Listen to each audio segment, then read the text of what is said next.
The views and opinions expressed in this podcast are those of the individual co-host and do not reflect the official policy or position of the Firearms Radio Network and or their employers. Viewer discretion is advised. This is especially true on our live shows.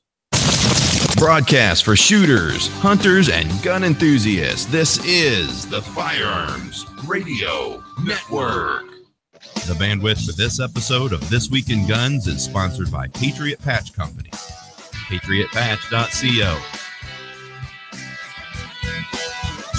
Welcome to This Week in Guns. This show is brought to you by the Firearms Radio Network and Patriot Patch Company.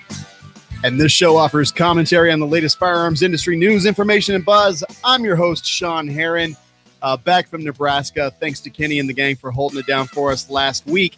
It is my pleasure to introduce our panelists tonight. First up, we've got the Law Enforcement and Military Sales Manager, Marketing and Promotions Manager, New Product Development Guy at Holosun Technologies, Louis Chirino. Welcome to the show. Good evening, guys. Thank you for having me. Next up, welcome back, host of Firearms Insider Gun and Gear Review Podcast and owner, lead instructor at Contextual Defense and Consulting, Zane McGillow. How's it going, buddy? It's going well. How about it, Sean? Doing great, man. And last but certainly not least, we got a creative thinker with a passion for things that go bang. Creative director for Athlon Outdoors, Ken Ross. My man, what's up?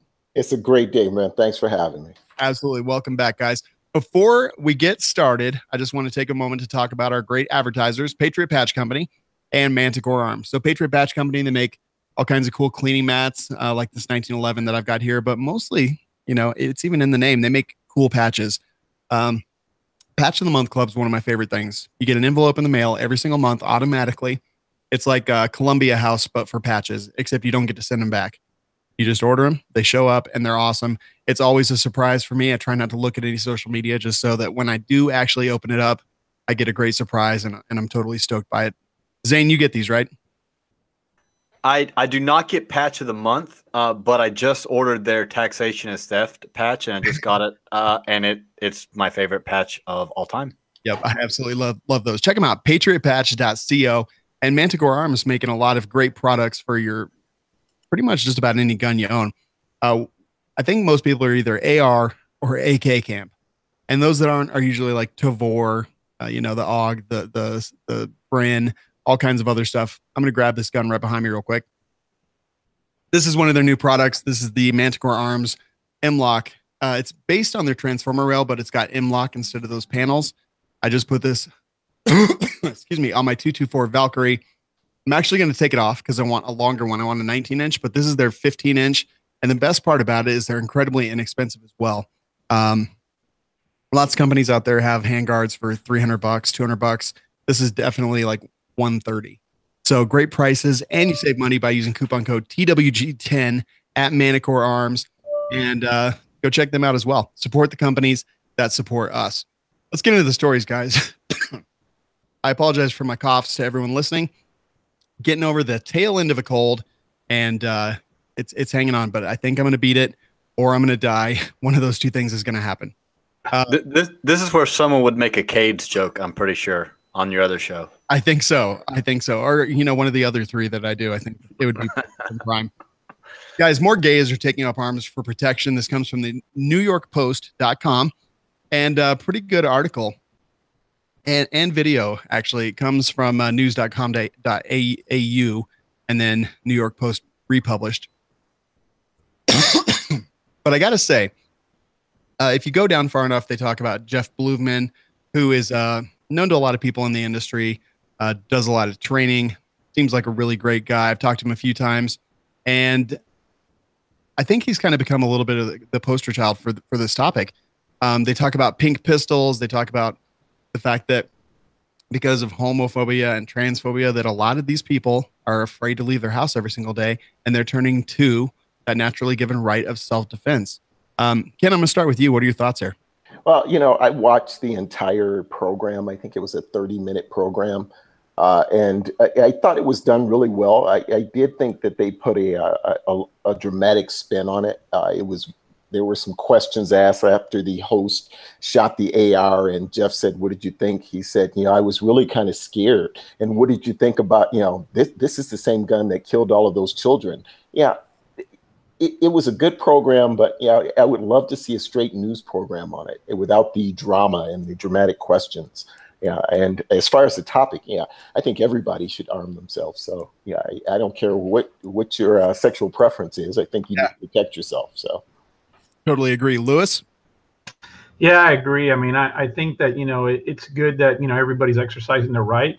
I think it's kind of a little bit sad, though, that, this group of people already suffer, some type of, seclusion, so to speak, from society for certain things. And now they just feel like they're getting that much more. And because of the event in Orlando, now they're having to go that route. But again, still good to see that, we have the ability to give them that option under our Constitution, and they're taking advantage of it. Yeah. Zane? Yeah, so I also watched the entire 30-minute deal, and it did have a fairly anti-gun spin to it, but I thought Jeff did a really good job of representing the community. And I think it's just odd that certain minority groups, whether it be blacks or Latinos or gays or whatever, is supposed to be anti-gun for some reason in the minds of the media, when in history almost every gun control law that's ever been passed has been against some sort of minority, and hate crimes have been accosted groups of minorities for no other reason than they are a part of a specific group. So the fact that minority groups don't see a need to arm themselves and take defense upon themselves is crazy to me. And I'm glad to see the LGBT community is saying, no, we're not going to put up with this crap anymore. And, we're humans too, and we have the same rights everybody else does. So I think it's a good thing, and I'm glad it's making some traction. Yeah, I hope they get the training that they need. I hope that they don't have to defend themselves, but I'm super glad that they live in a country that has the Second Amendment and the freedom to defend their lives against any bigot or piece of crap that should choose to rob them of their life, liberty, or pursuit of happiness. So good for them. And, I'm glad to have every single person on our side as far as the side of liberty goes. Agreed. Next story. Yeah. Washington man kills shooting suspect in Walmart parking lot. Turns out that this ended up being 2 people. And then I even heard that it was 3 people with guns. But the gist, is this. Tumwater, Washington. Cops show up at some school parking lot. There's a stolen car. They chase him to a Walmart. The guy gets out of the car, opens fire at the Walmart. And then 1, 2, or even possibly 3 concealed carriers grab their guns, take action. One of them does kill the gunman in the parking lot. And I think it's a great thing. This is kind of exactly what it's for. Now, I have some additional angles that I want to talk about this at. But first off, I just kind of want to talk a little bit about what you guys' thoughts on this story are. And Lewis, I'll start with you. Well, I saw the story, and it just goes to show you, how a responsible citizen, that is armed can, help the situation. From my understanding, this thing started in a high school, then it jumped to an intersection and a gas station. The guy apparently attempted to carjack several people. He actually shot some other people as well until finally he wound up at the Walmart. I think he went into the Walmart. He shot up the actual ammo case, get more ammo, came back out, tried to carjack somebody again. And then finally, the 2 shoppers that, were legally carrying were able to come in and, prevent it from getting even worse. This guy ramped around the city and, nobody was able to get to him, even though cops were trying to, they were trying to get to the location. But he kept jumping from location to location. He just wound up at a location that, some good citizens were able to help save the situation. And honestly, Walmart, like that's the place, pretty much everyone I know, the second they get to concealed carry, like their test run is at Walmart. So if you're going to commit crazy crimes, maybe Walmart is not the appropriate venue for that. That's what I was going to say. Like, so we always talk about how these crazy people who go on these mass shootings always pick, gun-free zones. I'm like, Walmart ain't the place to go try to, no, that ain't, listen, I love the Walmart. I go to the Walmart a couple times a week. You don't want to do that there. You will get shot. I was there today, and one of them, I was like, yeah, I'm carrying whatever. And the other one, I was like, oh my God, I'm glad I'm carrying. Now, yes. Zane, you're missing the point, though. Where do you go when you need ammo in a hurry? You're headed to a class. You need 2 boxes of ammo. Yeah. You go to Walmart. That's what this guy did. He needed some ammo. And he got some ammo to his chest, apparently. Yeah, no, actually, they say he shot up a cabinet in there to get more ammo. Yeah, I saw that. That's so he was running low, man. And just like we all gun guys do. Hey, I'm running low. I need more ammo. so weird. It's such a weird story. But I'm glad that, the good guys prevailed, bad guys didn't, Yep. Yeah, and I know we've got multiple instructors here. Ken, what are your thoughts here? Well, yeah, there's a couple of things that I thought about. I'm not sure if the guys were armed. I know the last time we talked, people had to run to their cars. What was it? The shooting in the parking lot of the Waffle House. Yes. People had to run to their cars and grab guns. It doesn't really say if these guys were already armed or if they were, ready to do what they needed to do. But I'm also thinking about the people who were getting carjacked, and it's summertime. My carry as an instructor, I'm thinking my usual pocket carry, it would be hard to get to if somebody ran up to the car and I had to reach into my pocket. So it causes me to rethink my car carry a little bit, especially in the summertime. Where is my gun in the car? If I see some guy just running up to my car, am I prepared to do whatever I need to do? So it does make you think about, he went to a gas station. He hijacked some people on the street. He went into a Walmart. This guy was all over the place. So, yeah. As an instructor, like you said, I'm thinking about myself and what I would tell my students how to be prepared for something like that. Totally. So, 2 things that I want to bring up here. The first is umbrella protection.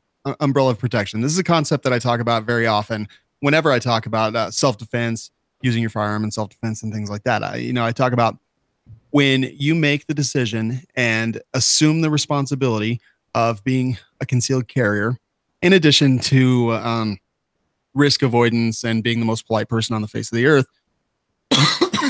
you really have to think about who is under your umbrella of protection, right? Because it's very difficult to know what a situation is. You walk up and you turn a corner and you see a homeless guy beating up a guy in a business suit. Well, who's the innocent party here? And not everything is so cut and dry. The homeless guy could be an undercover cop, or the business guy could have just punched him in the face or something like that. So when we talk about umbrella protection, I think it's really important to, when you start to conceal carry, like, who will you defend with deadly force? For me, that's my friends, my family, and myself. But situations could arise that would make me jump outside of that umbrella protection. And Zane, I'll start with you. What are your thoughts on that concept, and that concept as applies to this story? So I totally agree with you in that. So in full disclosure, I am not married and I have no children. I live by myself. So I'm usually out by myself and it's me. So I approach things a little differently than someone who maybe has a wife and children to go home to. That being said, you have to understand the gravity of the situation you're going to involve yourself in. There's been so many incidences where someone interjected themselves unneedingly. I mean, there was I talk about it in my concealed carry class when I teach it. It's several years ago where a dude burned down a plainclothes police officer during the course of a lawful arrest because the woman was screaming rape. And so dude just whipped out his blaster and burned dude down. And it was a lawful arrest he was making for prostitution. So you absolutely have to understand the circumstance of what you're getting into. And if you're not 100% sure what's going on, your best course of action is probably going to be a good witness and find the closest exit. If you have children with you or your significant other with you, that's your primary concern. Even if they're not with you, if you get killed, who's going to support them? So, it's different for everyone. And me being a single man with no dependents, I'm probably more likely to interject myself into something than someone else. But at the same time, I understand that you have to fully understand the situation. There's a situation in Walmart about a year ago where a dude was robbing the place and concealed carrier burns the guy down, and then his partner shoots him in the back because he didn't realize there were two people. So, man, if you're not directly involved, you really need to make sure you understand the situation. I mean, there's 100,000 variables, and you get one wrong, and that could be your ass. Completely agree. Who else has something to add to this one? Yeah, I've got the wife and everything that Zane didn't have, I have. Yeah, and bragger. Yeah, well, actually, I'm really jealous of him.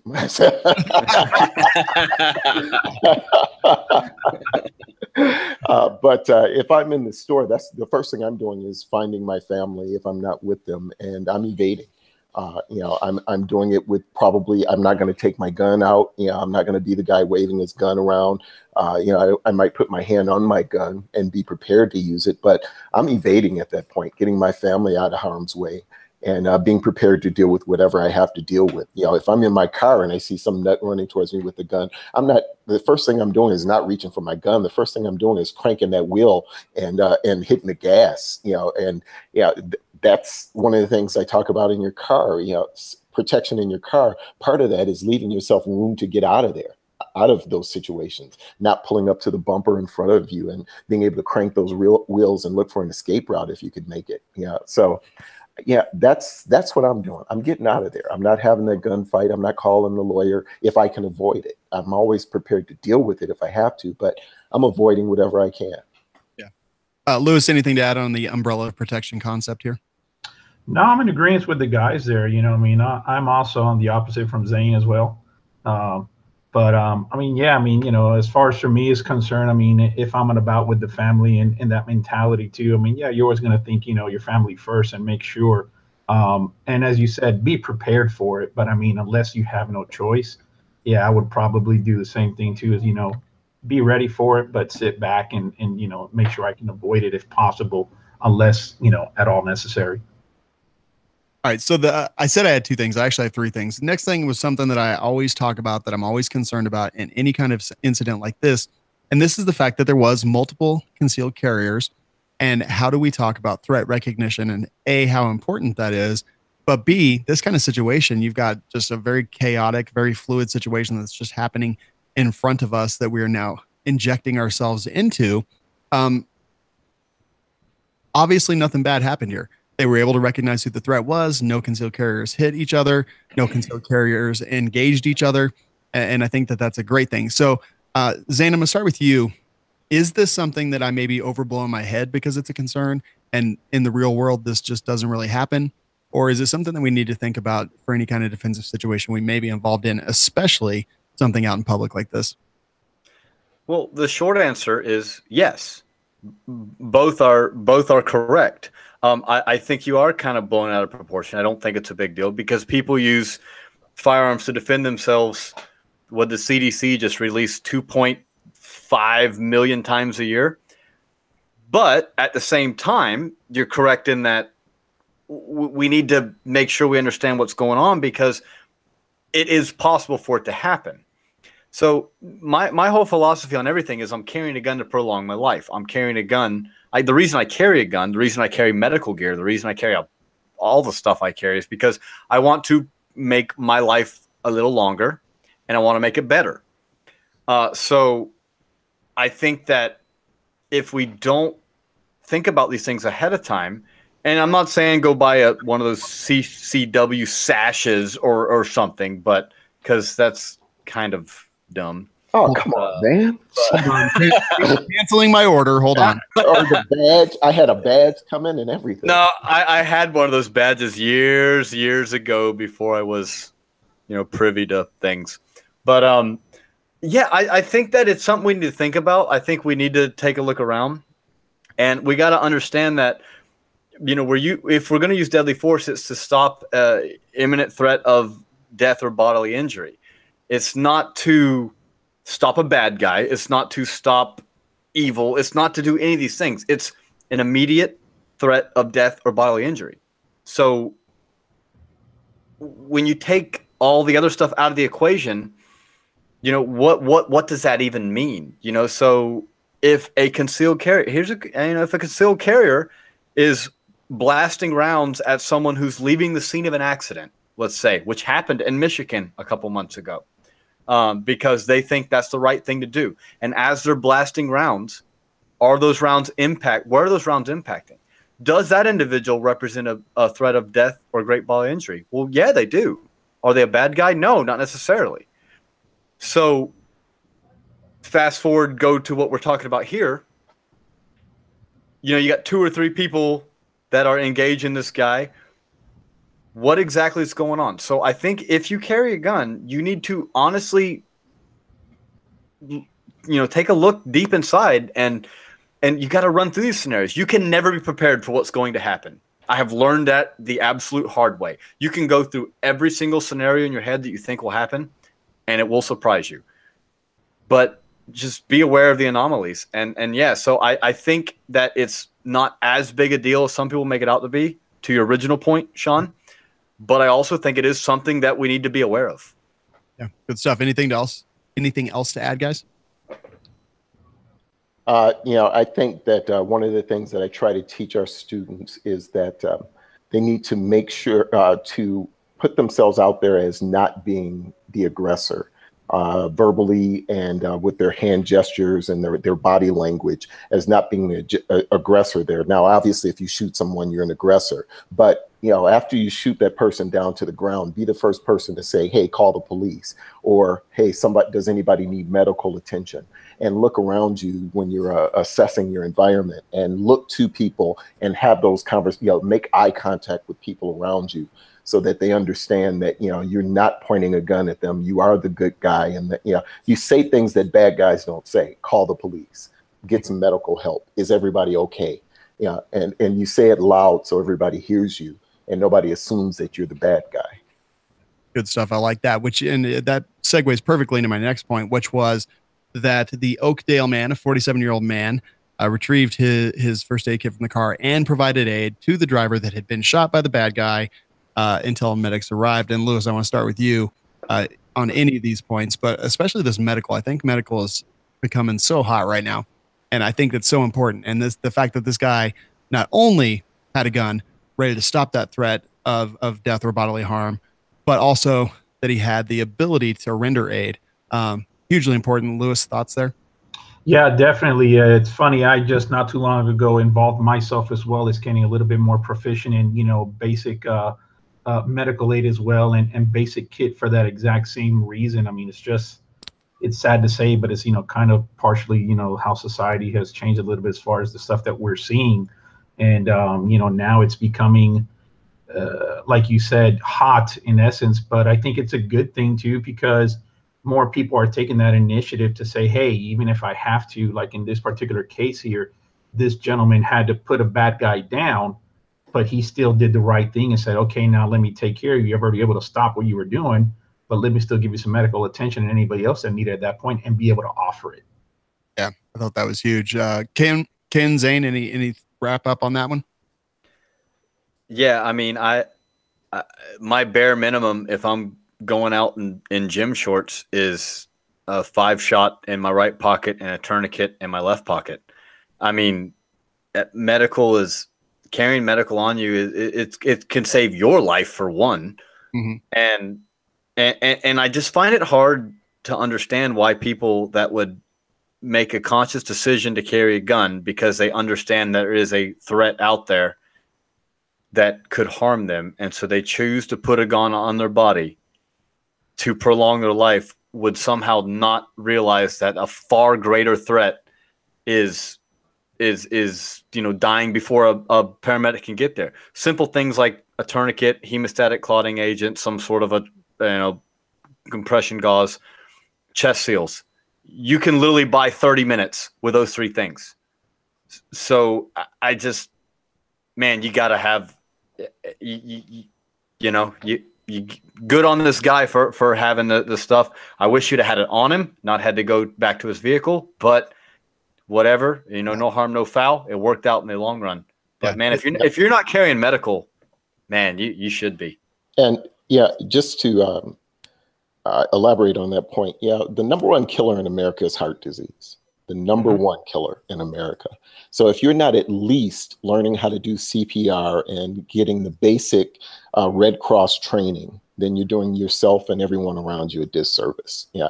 And that number is suicide, car accidents, all that number is huge. Cancer doesn't kill as many people as heart disease. So if we really care about the people that are around us, and you really care about saving people that are around you and helping people, learn how to do CPR. Absolutely. And also, I mean, if you're carrying a gun on you to prolong your life and you can't run 100 yards, I'm not saying you're wrong, but you may want to, you know. All right. All at once run. What? I'm just. Do I get to take breaks? I'm just saying, Sean. I can run 100 yards in a week. but I mean, seriously, if you take, you know, self-preservation seriously, you know, get in shape. You know, I'm just saying, you know, you're far more likely to die of heart disease than you are someone burning you down for your ATM card. That's all I'm saying. I feel like this whole thing just turned against me, and I don't like it. So, send hate mail to Sean.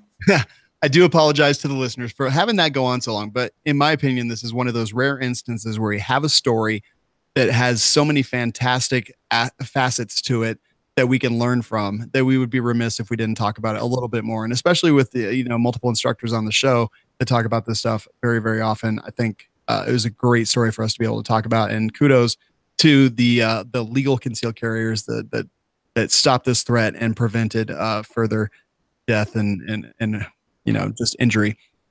Next story, guys, is all about New Jersey. This show should be just called New Jersey and Colorado. In New Jersey, Governor Murphy signed 6 new anti-gun bills into law. Lots of crazy stuff been going on in Jersey, but overview of each measure is gun access for people who pose a threat of harm. The legislation would require firearm seizure when certain healthcare professionals determine patients pose a threat of harm to themselves or others. So basically eliminating a lot of due process. Gun access for people who are mentally unstable. Adding that this is one of those ERPOs, the Extreme Risk Protective Order. Reduces maximum capacity of ammunition to 10 rounds. Background checks, requires background checks for private gun sales. In Colorado and Washington, we have universal background checks, and they've done literally nothing. One person in Colorado was charged with this. It was an add-on charge to an already long criminal docket, and it was eventually dropped. It was just basically an add-on charge to get more time onto the person. And then in Washington, I think 2 people were charged with it, and no one ever successfully prosecuted for it. So universal background checks, retarded. Justifiable need. This codifies regulations that define justifiable need to carry a handgun. So, you know, that this is another way that we take different people, different classes of society, whether they're poor, rich, whatever that happens to be, and removes their ability to defend themselves if necessary. And body armor, which prohibits possession of ammunition that's capable of penetrating body armor. So, you know, whatever they make up that week. Lewis, we'll start with you. What are your thoughts on New Jersey? I feel for you. Right? Yeah, I mean, you know, if, you know, I read number 1. So, you know, gun access for people who pose a threat of harm, and the other one's mentally unstable. I think, don't they have a term for that called Baker Act? I mean, I could be wrong. As far as, I mean, it's we're going back to square one again. You know, ammunition capacity, I know this has been drawn out, doesn't make real point. You know, I've seen people with with large capacity magazines, even if they run out, they can't make a mag change if they wanted to, and yet the guys with the small stuff are real quick. So don't see no difference. As you said, justifiable need. You know, unfortunately, I think if I remember correctly, a while back, something like 10 or 12 minutes, I think, was the best police response somewhere in the nation. And I think the worst was like 32 or 34 minutes. Mm-hmm. So I think there goes your justifiable need.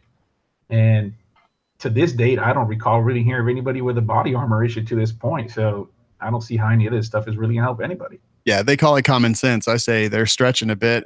Ken? Well, you said it, common sense. This is why whenever they say we just want common sense gun laws, we immediately say no to whatever it is, because New Jersey has been enacting what they call common sense gun laws for years now. And every time you turn around, every time something happens, they add 6 more things to the list of common sense gun laws. And there is no sense in these gun laws at all. There is nothing but guys sitting in a room, and I'm sorry, that picture said it all. 60-something-year-old people standing over the governor signing and that have never held a gun in their life or even know what it looks like.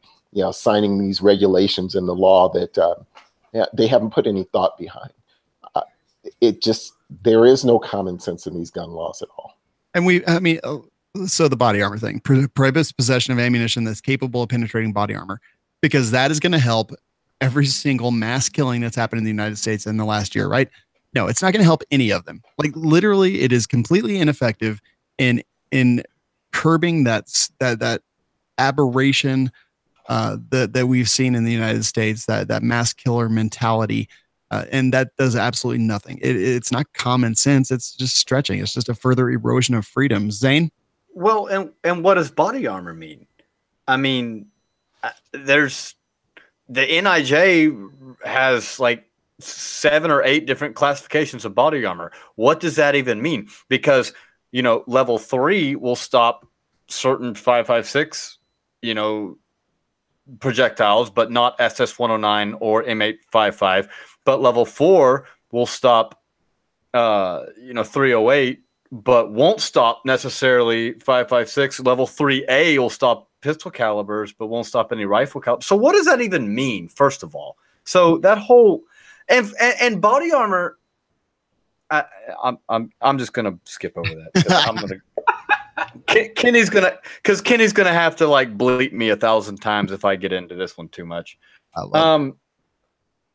So when it comes to the other stuff, friend of the show, Tony Simon, I think we all know Tony. Indeed. I was talking to him last night, and he was going to go to the range today, and he's like, you know what? I'm just taking my 22s because I don't know if I'm allowed to have my 15-round mags anymore. He's like, it says I can have them, but I can't use them. So he's like, whatever, I'm just taking 22s to the range. And I think that really sums up what's going on. They're making criminals out of law-abiding people. You're not saving anybody. Like this, New Jersey, take your state back. New Jersey, listen to me, take your state back. Get involved with somebody. Contact Tony. Yeah, get involved with somebody, but take your state back, man. Yeah, Tony's a fantastic advocate, and I don't want to jump on my soapbox because people are here to listen to you guys, not me. But when we talk about common sense, there's no common sense here. Like I just said, these laws that he put into place here, they literally would have stopped not one of the horrifying things that happened in the United States over the last 2 years. They're feel good laws. They made somebody feel good that they passed them. They are. Yeah, and they won political points with some people. Yeah, they're not going to do anything. Anybody with a brain can see that. It's nothing but feel good BS. And you said it. It's feel good. You feel like you're doing the right thing. You feel like you need to do something. So you go out and you enact laws that feel like they're the right move, and they feel like the right thing to do at that time. But that makes absolutely no sense at all. You take people who are afraid and you tell them that we need to do something. So you throw things on the table and they pick from a pile of 7 things and they say, okay, well, these 6 make sense. Let's do these. It does absolutely nothing for anyone. Yeah. And politicians have a way of enacting laws, easy laws to enact. They look for the easiest thing to say they did something while they were in office. This governor is clearly going to point to this at some point and said, these are the things that I did while I was in office. When all of the hard things are still on the table, fixing education, fixing healthcare, fixing poverty, those are all of the hard things that are still on the table that they haven't touched, but they will look at those 6 gun rules that they put in because it's a hot topic and point to them and say, these are the 6 things that I did. And they'll say, look at all these deaths that we prevented by this compromise. And the people who want gun control, the people who want to take guns out of the United States, they're not about compromise. They don't even understand what that word means. Compromise means that we both give something, not just they take something and we have to give up our rights. Yeah, you want to compromise? Let's only repeal half of the gun laws that have ever been passed. That's a fair compromise. Let's go back to 1934, repeal everything till then. Okay, that's a fair compromise. No, but I'm all about following the laws that are already there. Forget giving and taking more. Let's put the people in jail who have been convicted and leave them in jail for the amount of time that they're supposed to be there. Well, and not only that, I mean, no one wants to tackle the big issue, and I know it's been kind of a hot topic lately, but the mental health issue. Nobody wants to tackle it because it is a it's a rabbit hole.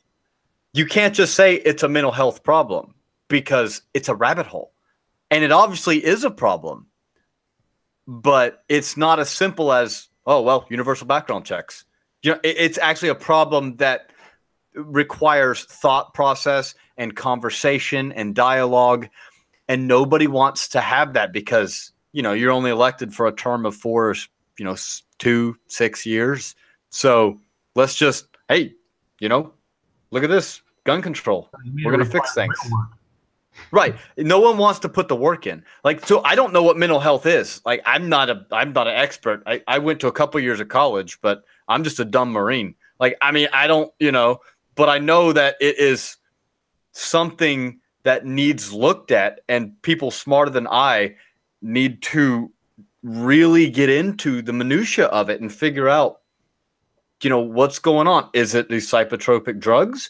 Is it, I don't know. Like I said, I'm just a dude who carries a gun, but I think there's something that needs to be looked at there, and nobody wants to tackle the issue because it's a very complex issue.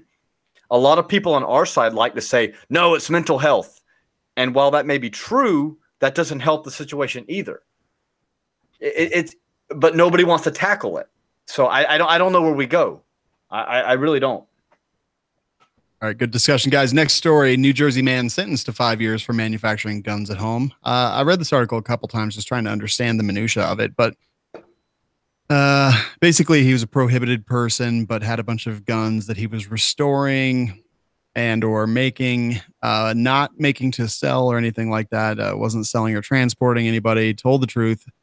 But then I see things in the article like they had a video of him shooting a gun and then the gun jammed as a child ran up to him, which happened to be his son. And they talk about how it's a good thing the gun jammed because those cases would have been coming out boiling hot and would have posed a danger to the child, and just ridiculous stuff like that. So, I mean, if he's breaking the law, then yes, he should be prosecuted, and that's just the end of that story. But it just seems like in New Jersey, there's just so much craziness going on, and it seems like this is probably not something that someone should get such a long sentence for. And yeah, he'll be eligible for parole in 5 months, but 5 years. It's kind of interesting. Lewis, have you read the story and have any thoughts on it? Yeah, I kind of agree with you too. I read it once or twice, and it kind of gumps back and forth, and I thought it was a little bit convoluted in my personal opinion. But I mean, it sounded as if from the main gist I grabbed from it was they had just introduced this law, and here we go. Luckily, the following day, here's this guy getting sentenced for this issue, and I guess the judge, to be able to push the memo forward, decided to use him as a as an example, so to speak. But I mean, it did talk about he already had a sentence for, I believe, something in reference to narcotics possession or something. So technically, he shouldn't be in any possession of firearms. So, I mean, yeah, he did have a reason, quote unquote, to get sentenced, but I probably agree with you. They were even confirming that, yeah, apparently it was just a hobby and all this other stuff. So, they kind of went back and forth. It's like, yeah, we kind of know he really wasn't doing anything. Yeah, he shouldn't have been doing anything, but, let's go ahead and push the extreme. Yeah, and they mentioned that a couple times. The judge says that, I believe that he's truly remorseful, but he says that we need to deter him from future activity. It also mentions that indicating the reality of the world we live in with shootings happening, in quotes, once a day, once a week. We have no indication that he was going to shoot anybody or go to the 13th floor and start shooting, but that's the world we live in. So now, no indication that he was going to do anything illegal or hurt anyone. But, you know, that's the world we live in. So we need to make sure that we make an example out of this guy. Am I correct in understanding that this all stemmed from him attempting to legally register guns? That is the way I understand it. But also it does look like he had been deemed a person of interest when he was called to the Franklin Borough Police Headquarters on November 14, 2017. And he just wanted to apply for a firearms permit. That's what put him as a person of interest. So in most every other state, what he had done would not be a crime. Now, I understand states' rights, even though states don't have rights, people have rights, but that's a whole nother story. So he tried. I'm failing to see. One of the other things I read that the exact quote was something about serial numbers. I can't remember the exact. I can't remember the exact word they used, but they didn't. It was a very carefully worded statement they made, where basically he didn't remove serial numbers from anything. He had just built guns from, 80% kits, and they made it sound like he had guns that had the serial numbers removed. The article is very, very spun. But you know what? No one's coming to take your guns, right? Right.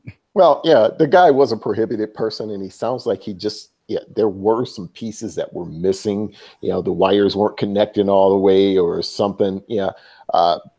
You're prohibited. You're trying to get guns anyway. You call the police station and say, hey, I want to get my permit to have guns. And they're looking, going, maybe, maybe not. So you decide you're going to get them anyway. Then you tell them, hey, I've got a bunch of guns already. Yeah, there's some stuff going on there that sounded kind of wonky anyway. But from the judge's bench, they're supposed to be dealing with the law. And the law is supposed to be pretty black and white. It's supposed to, it's not supposed to, you're not supposed to interject your opinions on it. And it really sounds like the judge was putting a lot of opinion and a lot of spin on this ruling. Yes. It doesn't sound like it was a black and white law thing. And we all know the law is not black and white, but no, you at least have to act like it is. Well, and Ken, also, was he a prohibited person though? It said that he had an arrest for something about drugs, which, nonviolent offense. But something about whatever, something about drugs. But he had entered a diversion program. Is what it looked, based on what I read, it looked like it was a diversion program. And at least in Florida, I don't know how it works in New Jersey, but in Florida, at the end of a diversion program, the charge is dismissed, basically. So it's like, so was he a prohibited person? I understand he was charged with a felony. It could be. In Michigan, I know people who have gone through them, and some have gotten it back, some haven't. Right. I'm not sure. So, I mean, it's going to be a state-to-state thing, I guess. But, I mean, if he was only charged with a crime and not actually convicted, I have a problem with that. I love due process. I love everything about, is our judicial system perfect? Absolutely not. But Zane, are you going to call the police station if you think you're prohibited and say, oh, yeah, but I've already got a closet full of guns? Yeah, right. No, you're right. Like, if I know I am not allowed to have a gun, I'm not calling the cops and be like, yo, I can get that permit, dog. Yeah. Like, Yeah, that's all I'm saying. Yeah, something wasn't quite right. Yeah. Yeah. I swear, this article, you shouldn't have to read a news article twice just trying to understand, because it's so ridiculously written that I don't even. Oh, it's terrible. It's terrible. I read it 3 times and I still don't know what's going on. Congratulations, New Jersey Herald. I award you no points, and may God have mercy on your book. We're all dumber having read that. But the laws that we just talked about that they put into place in Jersey, the fact that they gave this guy 5 years, I'm glad that it prevented that mass shooting in Jersey 3 days ago. Oh yeah, because not. Yeah, except it didn't. Oh, and also, did anyone even know there was a mass shooting 3 days ago in New Jersey? Nope. 22 people were shot over the weekend in New Jersey. Did anybody hear about it? Nope. At one time, at an art festival. Yeah, one time at all. But did it fit the narrative? Nope. No. You know why? Because it was gang violence. That's it. Yeah. But but Tony Simon can't have 15-round magazines. Right. So it was the Art All Night Festival in Trenton, New Jersey. Some guys who had been released from prison and were apparently gang related. 22 people were injured. So 17 were shot, others hurt by being trampled. One person was dead. One of the shooters was dead by police, and the other one, excuse me, hospitalized in critical condition. Guys, so it basically started out as like gang on gang, mm-hmm. and then the police got involved, and then the gangs were kind of like enemy of my enemy is my friend, mm-hmm. and it just went to all hell after that. But yeah, nobody heard about this. 22 people were shot in New Jersey. I think that qualifies as mass shooting by the FBI, and I know it qualifies by Everytown and Mom's Demand and all those other retarded groups. Yeah. Why did nobody hear about it? Because it didn't fit their narrative, and it didn't push that narrative forward. Yeah, I'm sorry, guys, but this goes right back to the urban community that deals with this kind of stuff on a regular basis. And none of it is publicized, but as soon as they go and they shoot up a suburban school and, 5 white kids get shot, suburban kids get shot, it comes back and it's a big deal. In the hood, 5 people get shot on a corner every weekend. How many people are dead in Chicago? Yeah, and it doesn't go anywhere because, like you said, it's gang violence. It's gang violence happening usually against minorities on themselves. Well, and I'm not Dana Lausch's biggest fan by any means, but didn't she take a lot of heat over saying that they love to cry for white suburban mothers or something like that? And she took a lot of heat over it, but she wasn't wrong. Like, a couple black kids get shot in the projects, nobody gives a damn. But you go run so it's like, so yeah. What is it, a gun problem? What is the problem? Because the news media likes to make it look like one thing and hide everything else. But what do I know? I'm just going to be all political. It wasn't a drug problem until it moved into the suburbs. It wasn't a violence problem until it moved into the suburbs. These things all existed in the hood. And it was not a problem until it crossed certain streets. Mic drop. Anything else to add there, guys? Nope. All right. So we've talked about New Jersey. Now I've got 3 headlines from Colorado that I'm just going to briefly go over. These are all what Sean did. Is that what these are? Yeah, no. All right. So we had a road rage incident here in Colorado that leaves 1 dead and 3 injured. This one basically looks like a guy shot 2 boys, their mom, and a bystander out of road rage. Just utterly and absolutely ridiculous. The next story was 30-year-old man shoots himself in the stomach at a gun-free Colorado music festival. Under investigation. It doesn't look like he's been charged yet, so it doesn't look like there's any kind of FBI special treatment or anything. Because that was in Denver. Yeah, the back was in Denver. Let's see. And at the music festival, this year's security is ramped up from previous festivals, including searches of small bags and prohibition of backpacks and other large bags. So, that didn't work, obviously, as we already all know. Colorado Springs man charged after shooting himself while trying to kill a raccoon. That was you, Sean. Okay, this might be me because the squirrels in the neighborhood are really pissed. Okay, a raccoon. He was trying to shoot a raccoon on a telephone pole with his revolver and accidentally shot himself in the lower leg. Not even sure how that goes, but the article in the Denver Post ends with the raccoon escaped unscathed. Well, good for the raccoon. I mean, trying to shoot for a obviously the smarter creature survived. And Colorado Democratic House candidate pepper sprays himself to promote gun control. Yeah, he's a moron. Carry on. Next story. Such a virtue signaling moron. Anyway, you guys feel free to talk about any of those that you would like. The floor is open. Well, first of all, really saddened by the road rage incident. Yeah, that road rage is a thing, and it's unfortunate, but you can't even look anybody crossways nowadays. You really have to be careful with what you're doing out on the road, and maintain your composure and simply drive away. And you can drive away and cuss and scream and call them whatever name you want to it after you drive away, but just let it go. It's just not worth it. You gotta check your ego. You've got it. Like, you can't let it get the better of you. You got to check your ego.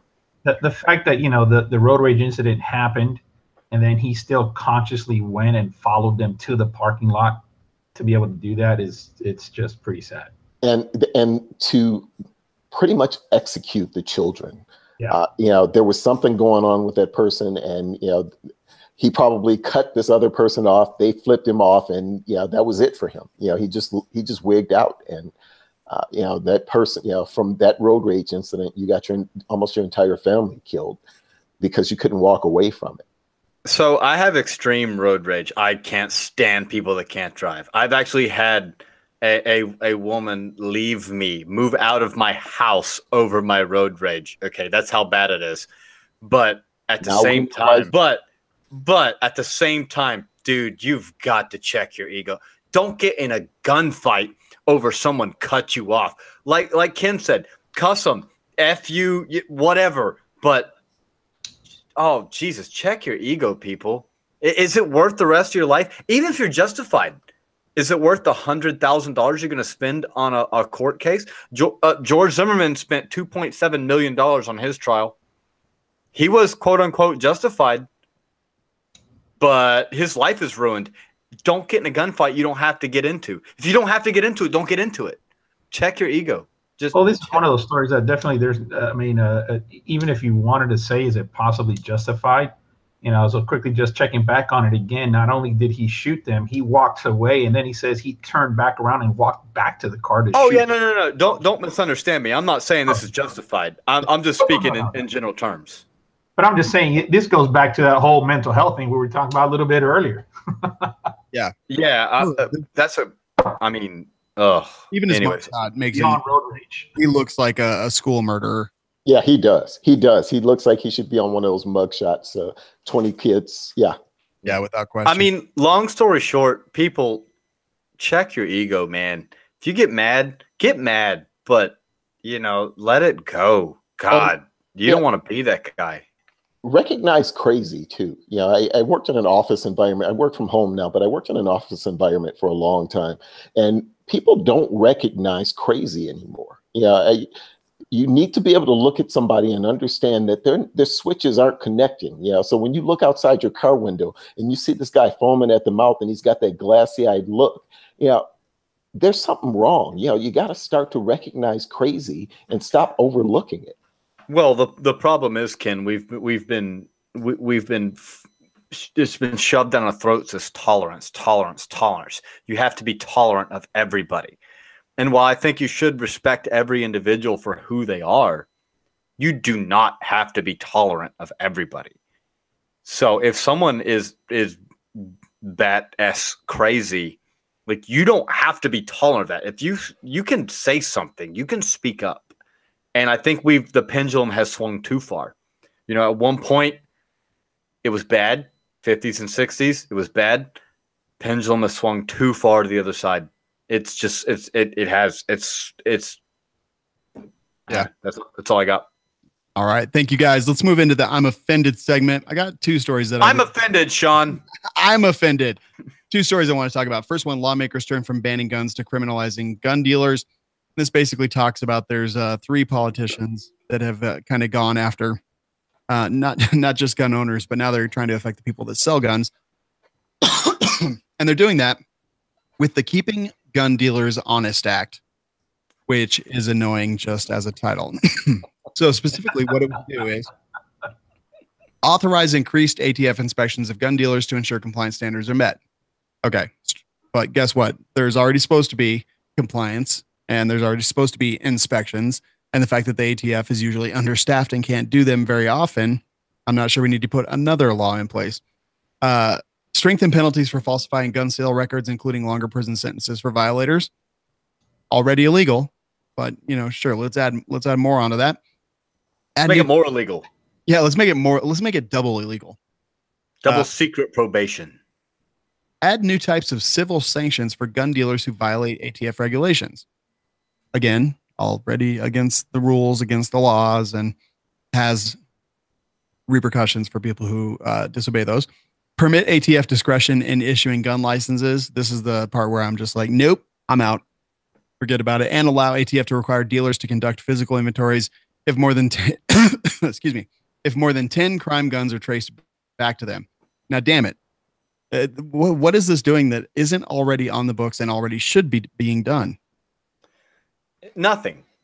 That's what it's. Name me another industry in this country that requires, as soon as a product is made, requires that product be serialized and requires that product be tracked to the distribution or to the from the manufacturer to the distributor, to the seller, to the purchaser, and then requires the Federal Bureau of Investigation to okay the purchase before it can leave the seller to the purchaser. Like, name me another industry that is that highly regulated. Just one. Automotive. How about automotive? Yeah, the automotive industry is, but the automotive industry kills way more people a year than the gun industry does. Bingo. So yeah, but it's a very highly regulated industry. Like, the moment a gun is created, a serial number is put on it and it is traced. Now, some states don't have registration, as they shouldn't, but man, I don't know what I think people who write these kind of things like just don't understand how the world works. These are the people who want to bitch about shoulder thing that goes up and heat-seeking ballistics missiles that you can cook deer with. And guess what, Zane? Right now, HR 6075, it has no details. It just has basically these top-level things, and they're not even thinking any of this stuff through. And like I said, all this stuff's already illegal. The one that terrifies me is permit ATF discretion in issuing gun licenses. No, I don't think so. Let's obey the laws. Let's enforce the laws that we have on the books. Let's have serious repercussions for breaking those laws, because those are already on the books as well. Why don't we just enforce the crap that we already have and not go about doing a bunch of more nonsense just so they can backdoor us and, and hurt the companies and the people that sell guns legally in the United States? It's ridiculous. Lewis, or let's approve tax stamps a little quicker, right? Yeah, exactly. I want a freaking can, people. So many other places where the ATF can probably use stuff. And it specifically says in this article that the ATF doesn't feel like they've been hobbled, and then talks about how there's willfulness to violate these laws is what the ATF really tracks on. If someone makes a mistake or something, the ATF doesn't go after them with the full force of the law and the organization. So that's a key term there. This would make just a simple mistake a federal crime, and that's awful. Lewis, Ken, thoughts on this? I definitely don't see anything. I'll say there's nothing new here. Obviously, nothing that's going to help. And some of these things, like allowing the ATF to be more hard on some of these dealers. I mean, I've heard of plenty of dealers that have dropped the ball, maybe haven't kept up books like they're supposed to, and I've heard of them being ringed out by the ATF when they get inspected and surprise inspected when they're least expecting it. So I mean, this stuff is already basically happening now. So I don't know what they plan getting out of this. It's just I guess good for the press. Yeah. Ken? No, I was going to say the exact same thing. This is exactly what we talked about up above, where politicians have to say they did something.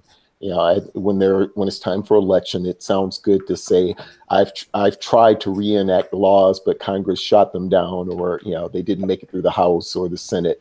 But I did do this, and I did put this law. I co-signed on this law that meant absolutely nothing and had no weight behind it. This is another one of those things. I know people who work for the ATF, and they roll their eyes every time something like this happens. Like like we can really do any of this stuff. Mm-hmm.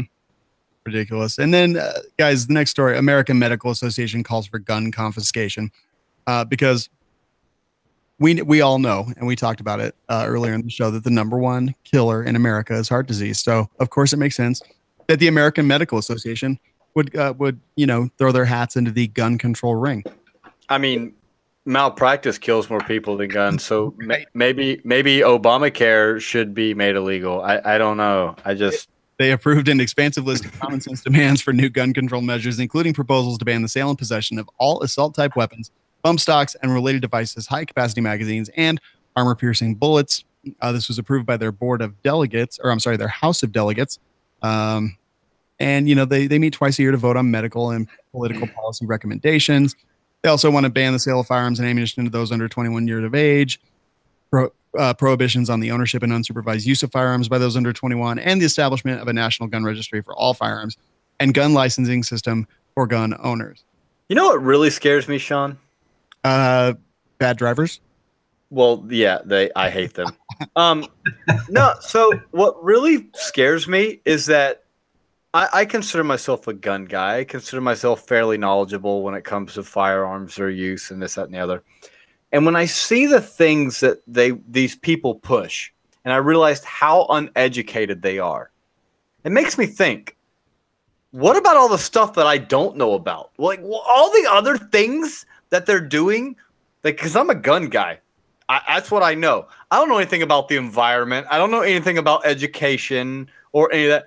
But if they're so stupid when it comes to this one simple thing, like how guns work and what an assault weapon is and isn't, and what semi-automatic is and isn't, what other legislation are they passing that I don't understand? That's what keeps me up at night. And one of them said, every day physicians are treating suicide victims, victims of domestic partner violence, and men and women simply in the wrong place at the wrong time. Well, I just so happened to have been in the emergency room the other day, and I watched for a little while just to kind of see what was coming in. And guess what? I didn't see anything but a couple people that looked like they were on crack and a couple people that looked like they had pretty bad colds. I didn't see any gun violence. So, you know, of course, and I do live in Colorado Springs where we just read apparently everything's falling apart. You didn't see any injured squirrels or raccoons? No. No, there was no raccoons. Nobody was overdosing on pot, you mean? Well, I think there was a guy there who had 3 or 4 marijuanas. But okay, well, if it's 3 or 4, well, you know. Yeah, if you look at that list of causes of death in the United States, I think there are probably 6 things above firearms that the American Medical Association should probably be worrying about. But like medical malpractice? But they're not worrying about that because that would make their insurance costs go up. If they actually acknowledged it, it would make their insurance costs go up. So they've looked at that list and said, what can we back on here that won't make our insurance go up? Guns. That's all that is. Yeah. And honestly, they need to get out of their ivory towers and get back to what they're supposed to be doing, which is doing no harm to their patients. And I don't really care. Just like I don't care what a Hollywood actor's position is on gun control. And that's whether it's for or against firearms in the Second Amendment. I don't care. Keanu Reeves apparently likes guns. Guess what? Don't care. Love John Wick the movie. Don't really give a crap what Keanu Reeves thinks about anything. It was way too much center access relock in that movie. It's all about the car. And seriously, I don't care what doctors have to say about gun violence. Like I care about what doctors have to say about cancer. And I care what doctors have to say about the obesity epidemic in the United States. That's what I care, and only if they have real world solutions. It's like most of the instructors I know. We have kind of a thing we go by: is stay in your lane, right? I don't teach shoot house classes. I don't teach SWAT stuff because that's not me. I teach people how to defend themselves. Stay in your lane, doctors. Yeah, they got way far out of their lane. Okay, we'll move into the full auto news segment. Stories the real media won't talk about. We all picked one. And Ken, I want to start off with yours. Uh-oh. I got to look at it again. Oh, wait. This is the dude that killed his girlfriend for $36. Now, I just want to say that, look at this story. This is about more than $36, okay? They were going to the pawn shop to get his TV out. Pawned his TV. Okay, we know what happened. She took his TV to the pawn shop. They were both sitting there doing some drugs. She wanted some more. She took his TV to the pawn shop. He wanted to get it out for the $36. She spent the $36 on her other rock. They couldn't get the TV out. He got pissed and he shot her. That's what this is about. It's not just the $36. Okay, he was trying to watch the game.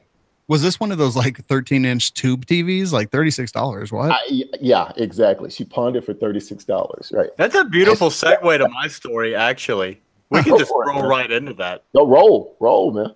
Well, before we do, I do want to do that. But before we do, like, I don't ever want to die in the parking lot of a Family Dollar. Can I just say that? Right? Would anybody notice if that happened? I mean, how long do you go in the parking lot of a Family Dollar before anybody notices you? All right, Zane, take it away. So my story is woman shoots husband in the testicles after he takes her air conditioner. Now, let me also say it's Florida woman. So being a Florida man, I always take Florida man or Florida woman stories. It's just kind of, at this point, expected of me. Now, to be fair, air conditioning is a thing down here in Florida, right?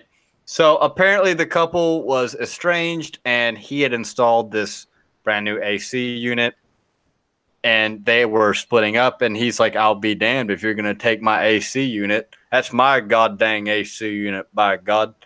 So he went and started disconnecting it from her trailer as when she came out with a pistol and shot him in the nuts. And she missed her court date, so now she's been violated for parole for shooting him in the nuts for him taking the AC unit. Dang. So welcome to Florida, everybody. But let me tell you, AC is important down here, all right? Because it's hot. It is freaking hot down here. So I understand where she's coming from, but you can't shoot people in the nuts. He was repossessing his air conditioning, people. It was a legal repossession. Man, and so she tried to stun gun him first, but then apparently she was struck in the head, picked up the handgun, and you know. I'm surprised there was no mention of meth in this story. I was really surprised nobody was charged with possession of meth. Yeah, I was kind of looking at her mugshot because mostly when I look at the mugshots of stories like this, I usually play the I'd hit it game or not. Oh yeah, I'm definitely in the I'm not crowd. Yeah, definitely not on this one. For sure. Yeah, no, she definitely has seen a meth pipe once or twice in her life. She may not be on it now, but she's at least looked at one. She looks like she could star in a live action E.T. movie. Yeah. So listen, dudes. Listen to me, dudes. I know AC is important, but don't go steal your ex-wife's AC unit. You might get shot in the nuts. I'm just saying, bros. I'm looking out for you. It's awful. Lewis, any of these that you'd like to talk about? Oh, I didn't get a chance to read over these, but I did see one of these that we actually had talked about yesterday at the shop, which is about that little kid that their parents got charged with the $130,000 for the kid supposedly knocking over a statue or something to that effect. And it the whole story, from what I have understood, it just kind of reminds me of how we're just today for a lot of stuff, even like here about these goofy laws and stuff. Everybody's just playing the blame game. You got a really expensive piece of equipment, or in this case a piece of art, and you go to the museum, all this stuff has got money and value, everything's behind glasses and locked up and all this stuff.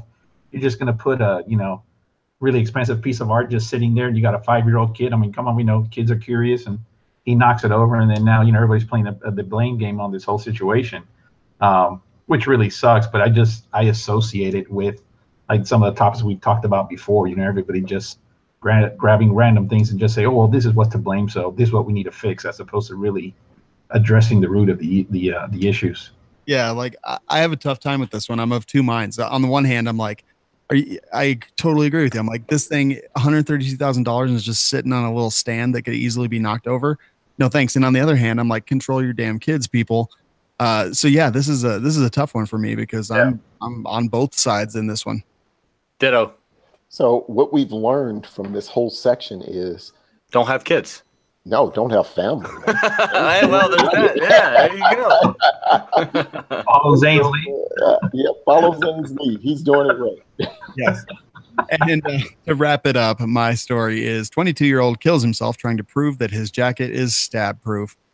Went out with his with his friends at the end of the night, grabbed a knife to show that his jacket was stab proof, and then sadly realized that wasn't the case, according to the coroner. Womp womp womp. Okay, Darwinism. Anybody mad? Nope. But guys, I got to say right here, this is a British guy. Like, I thought knives were illegal. I thought save a life, surrender the knife, or whatever. So it's not Florida or Colorado, man. No, Hey, I'm just happy it's not Florida. Thank God it's not Florida, man. I'm tired of being Florida, man. But no, I mean, seriously, like, I mean, does it suck? Yeah, but I mean, the gene pool's probably better off. Sorry to the family, but and I've done some stupid stuff when I've been drinking, but yeah, I just don't think I'd try to stab myself. Like, I don't think I would either. I don't think I would either. But yeah, and I gotta say, I wish they said what company this was because I would make sure to never ever buy any of it. Right. Yep. No. I'm like, what kind of armor was it? They say it was Kevlar, but I don't know how true that actually is. Well, the thing is, like, a level 3A vest is for like pistol rounds and stuff. They're not stab proof. Nope. That what makes them bulletproof is the velocity of the projectile. Correct. Like so like an arrow or a knife or something. So, dude, if you go down the rabbit hole of ballistics, you will lose your mind. When you start getting into armor and level 3, level 2, level 3A, level 4 special rating, you will lose your mind going down that rabbit hole. So, yep, totally agree. All right, guys, that'll do it for this show tonight. Ken, tell us about Athlon, where people can find you online, and what you guys are up to. Well, we're kind of all over the place, Sean. You know that. You're hanging out with us lately. I have been quite a bit. Firearms Radio Network, Athlon Outdoors, teaming up to do some cool stuff. Yep. So go to ballistic.com, tacticallife.com. We're kind of all over the place. Go take a look at our websites. We've got tons of magazines on the newsstand. Pick up print. I know it's not the hot thing with the young people now. They don't like to read a lot, but we're putting some good stories out there, and I hope you guys will take some time and read. And I know Ballistic Magazine getting ready to come out right around July 10th, if I'm correct. And I'm excited to see what you guys have in store for us. Yeah, we got some good stuff in this issue. And I am the designer, so I know I'm a little biased, but I think the magazines keep getting better and better with every issue that we put out. There's some great stuff in there. Take a look at it. And you can find me on Instagram. I'm on Facebook too, but you can find me mostly on Instagram, either at Cross Tech or Ken Ross. And that's KROSS TAC. Thank you, sir. All right, awesome stuff. Lewis from Holosun, tell us where people can find you and what you guys are up to.